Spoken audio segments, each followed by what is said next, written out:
ఎప్పటికప్పుడు వార్తల కోసం దండూరా జనం గుండె చప్పుడు న్యూస్ ఛానల్ ను సబ్స్క్రైబ్ చేసుకోండి. బెల్ బటన్ ను క్లిక్ చేయండి, లైక్ చేయండి, షేర్ చేయండి.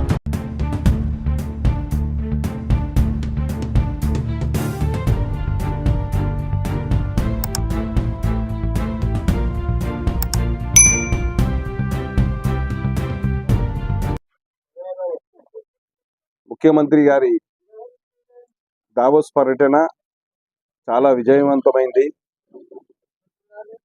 మరి ఎన్నడూ లేని విధంగా ఈరోజు 1,75,000 కోట్ల పెట్టుబడులు ముఖ్యమంత్రి గారు విదేశీ సంస్థలను ఒప్పించి మరియు మన హైదరాబాదు పెట్టుబడులకు సానుకూలమైన ప్రాంతం.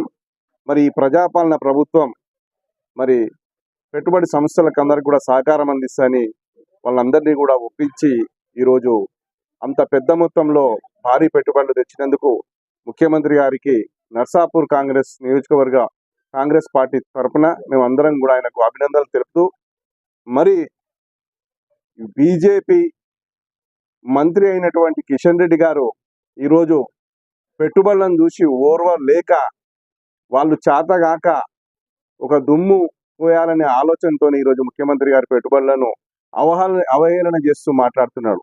చాలా దుర్మార్గమైనటువంటి ఆలోచన చేస్తుంది బీజేపీ మరి దానికి సంబంధించిన నాయకులు. మీరు 10 సంవత్సరాలు అధికారంలో ఉన్నారు.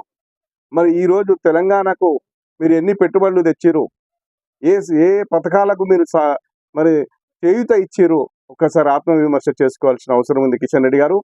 మరి మీరు అందరికీ తెలుసు ఇవాళ హైదరాబాదు మరి పెట్టుబడులకు ఏ విధంగా ప్రపంచ సంస్థలను ఆకర్షిస్తుందో.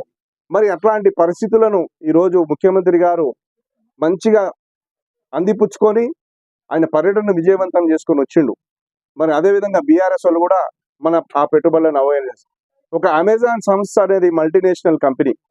ఒక మల్టీనేషనల్ కంపెనీ 60,000 కోట్ల రూపాయలు ఈరోజు మన హైదరాబాద్లో పెట్టుబడి పెడుతుందంటే అది చాలా అభినందించాల్సింది. పోయి అమెజాన్ లాంటి సమస్యలను ఈరోజు అవహేళన చేయడానికి మరి మరి ఈరోజు బీజేపీ కానీ మరి బీఆర్ఎస్ కానీ దిగజారడం చాలా దుర్మార్గమైన చర్య.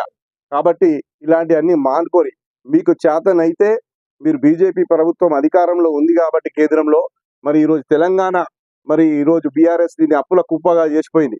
మరి మీకు ఏదైనా తెలంగాణ ప్రజల పట్ల మీకు ప్రేమ ఉంటే, తెలంగాణను అభివృద్ధి చేయాలనుకుంటే కేంద్రంలో నుంచి నిధులు తీసుకొచ్చి మాట్లాడాలని, మరి ఇప్పటి నుంచి అలాంటి మాటలు మాట్లాడితే కాంగ్రెస్ శ్రేణులు అడ్డుకుంటాయని, మీకు భరతం పడతాయని మరొకసారి చెప్పుతూ మేము మరొకసారి ముఖ్యమంత్రి గారిని మరియు శ్రీధర్ బాబు గారిని ఇద్దరిని కూడా అభినందిస్తున్నాం కాంగ్రెస్ పార్టీ తరఫున.